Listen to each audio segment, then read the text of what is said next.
Josh Allen is bad. Josh Allen is not a franchise quarterback.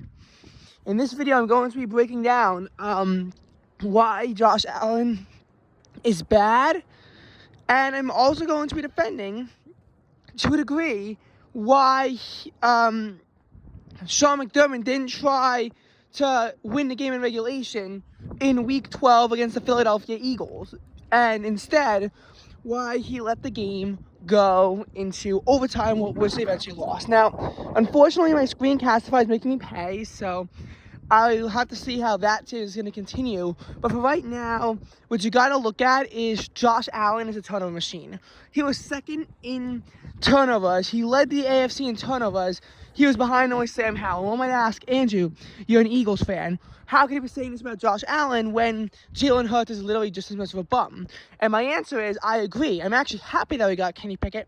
I don't think Kenny Pickett is that good, but Kenny Pickett also isn't a turnover machine the same way that Jalen Hurts is. Plus, Jalen Hurts can at least be an effective running back. Josh Allen is not as effective when he's rushing on the ground, I feel like. Jalen Hurts did set an NFL record for most rushing touchdowns by a quarterback at 15. I think Allen was only at 12, but I'm not actually 100% sure on that one. Either way, Josh Allen is a fraudulent bum. There's a reason why Josh Allen has never won the MVP. And every single annoying Bills fan is going to say that it's not fair to Lamar Jackson. And yes, Lamar Jackson did have fewer TDs than Allen, but he doesn't turn the ball over as much. I think the ratios all time actually are the same, but this season, Lamar Jackson was a lot better than Josh Allen in terms of not turning the ball over. There's a reason why I like to call him Josh Turn the Ball Over Allen, because objectively, that's all he does. All he does is throw turnovers. So he had 18 interceptions and 4 fumbles. So that's 22 total turnovers. And people like to defend him, saying that those turnovers in the end mostly didn't matter. But first of all, that could just be because of a good defense. As an example, in the Super Bowl, Patrick Mahomes threw a costly interception at the Kansas City 44-yard line.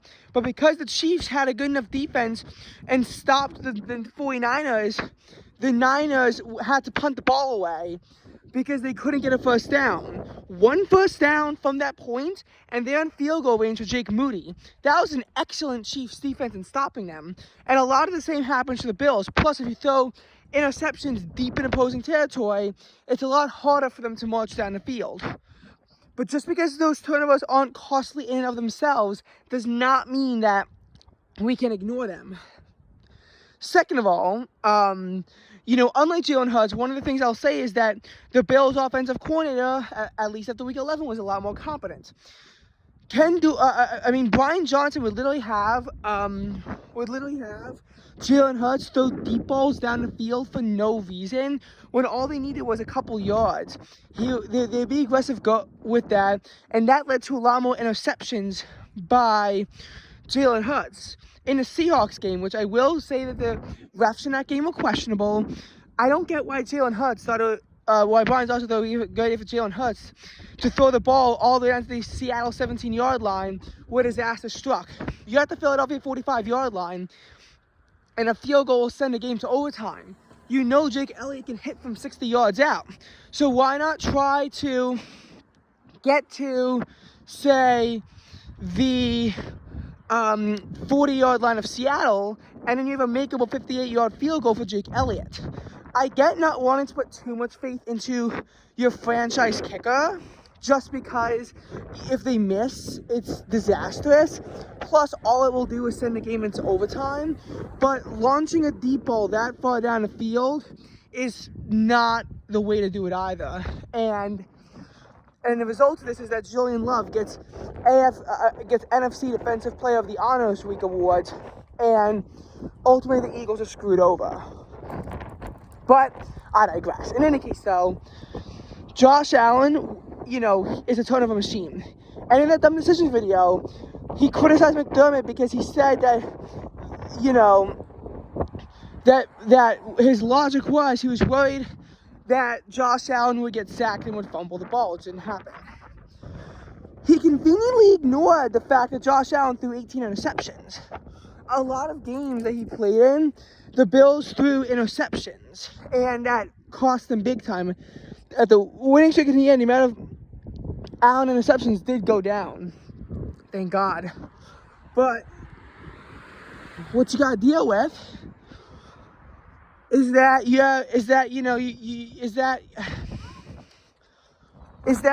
but Josh Allen literally threw an interception in that game to James Bradbury.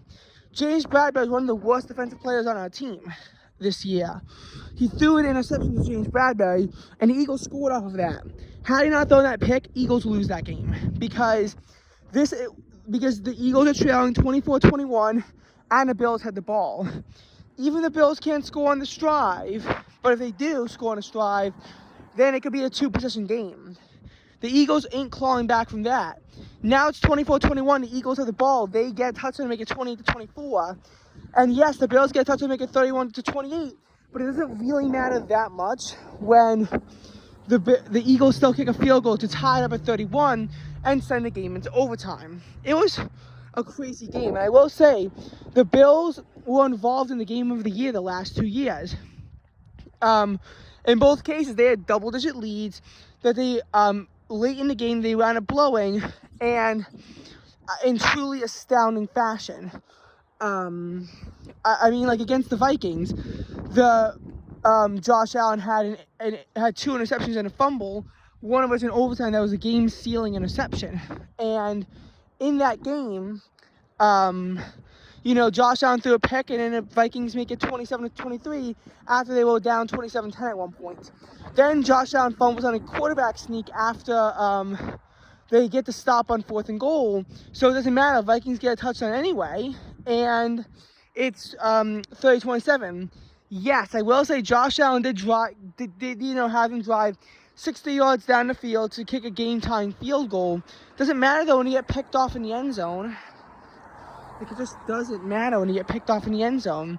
And then the Vikings win 33-30. This is a similar case. This is a very similar case.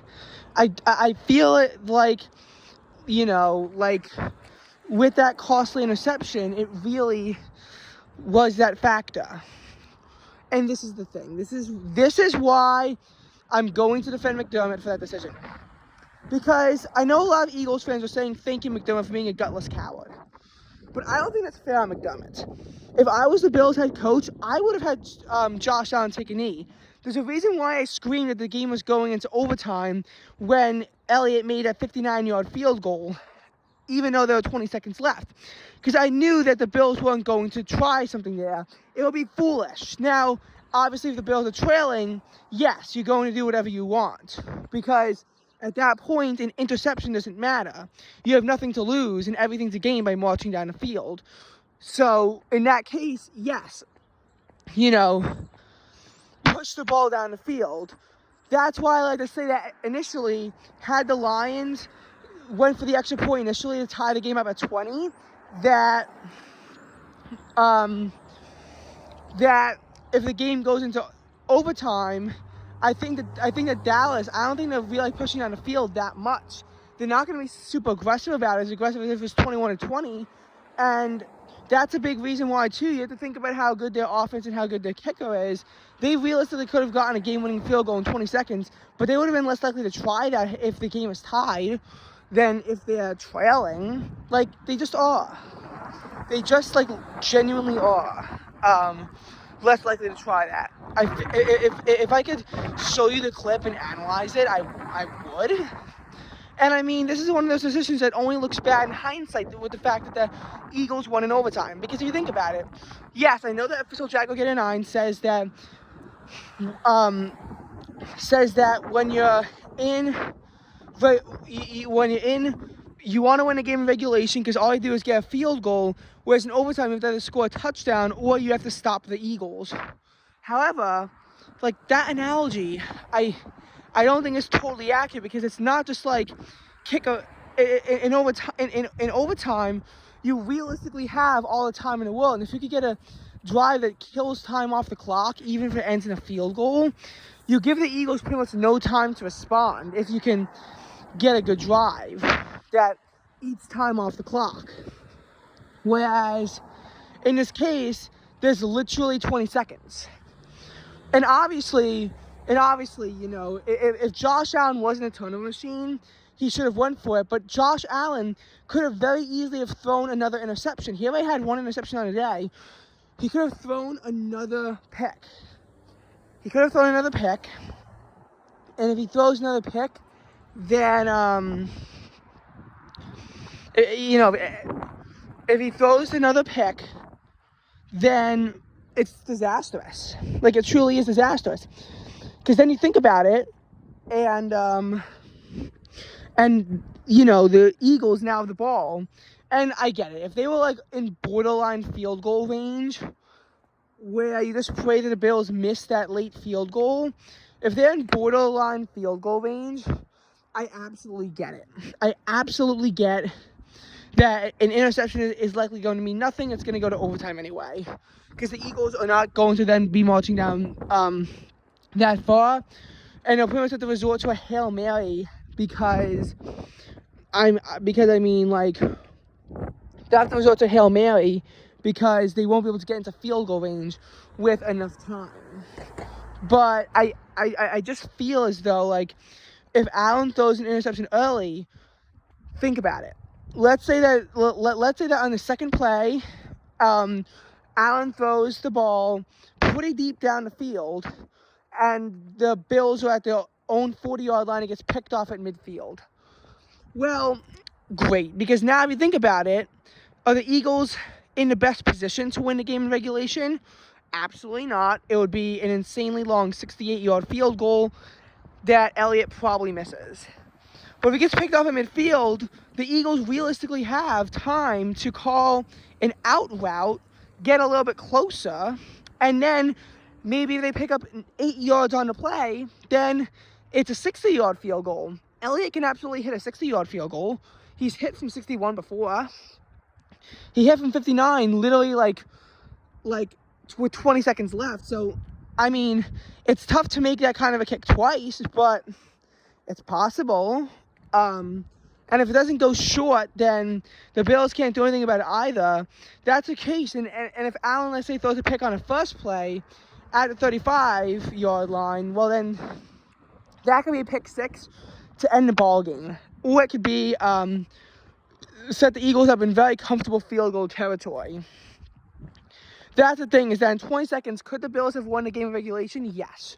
But they could have also have handed the game to the Eagles in that case, because if you're not careful and you're aggressive in that spot, the Eagles could have capitalized off of a potential turnover, which you have to think could have happened because of how often Josh Allen gets an interception.